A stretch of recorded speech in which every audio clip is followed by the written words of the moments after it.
చూద్దాంలే. చూడటం కాదండి, మీరు చెయ్యాలంతే. సరే. ఆది పురుష్ 400 కోట్లు పెట్టి ఓం రావు చెడగొట్టారు బ్రో. వణకం మాపలే.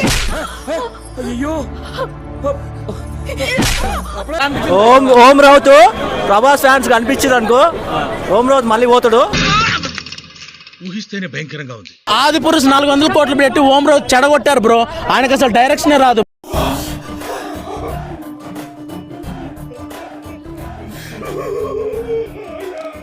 ఎలా తీసాడు తెలుసా? బుద్ధి తెచ్చుకోమని చెప్పి ఓం రావు. బాలీవుడ్ ఓం రావు ఎక్కడుందో? ఓం రావు కమ్ టు మై క్యాబిన్. నేను పోతాను అన్నయ్య, నేను పోతాను, నాకు ఇది వద్దు అన్నయ్య, నేను పోతాను అన్నయ్య. అని అన్న ప్రతి ఒక్కడికి చెప్పించి కొట్టినట్టుంది అన్న సినిమా అయితే మాత్రం.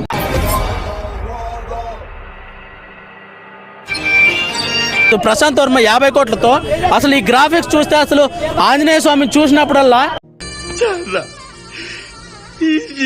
స్క్రీన్లు తక్కువైనా సరే డేట్ మార్చలేదు, ఎందుకంటే కంటెంట్ అలా ఉంది. పుష్పరాజ్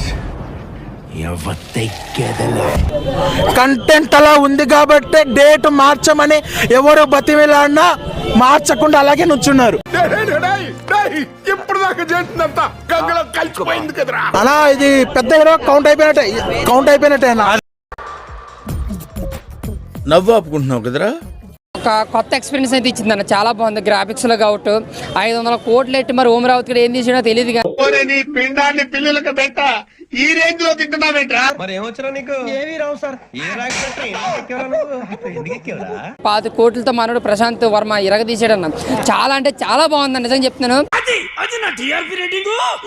అదే 500 కోట్లు మన ప్రశాంత్ వర్మకి ఇచ్చి ప్రభాస్ నాకు చెప్తే అందులో ఒక 300 కోట్లు సేవ్ చేసి ఒక మంచి బ్లాక్ బస్టర్ మూవీ అయితే తీద్దాం. ఏమిరా బాలరాజు, ఏమిరా ఉపయోగం దేశానికి నీ వల్ల? ఏదన్నా పని చేసుకోరా బేవకు. Respectful Omraj sir, a big ball is coming towards you. నేను మామూలుగా ఆడుకోరు భయ్యో. వణకం మాపలే. వద్దు, నాకే బతకొద్దు, నేను నీకు వెనకాలంటాను, ఫుల్ సపోర్ట్ ఇస్తాను. నేను అమ్మ జీవితం ఒక 10-30 సార్లు థియేటర్కి పోయినా కానీ తప్పలేదు భయ్య, అంత బాగుంది. ప్రతి సీను ప్రతి షాట్ మైండ్ లోపల సీరియస్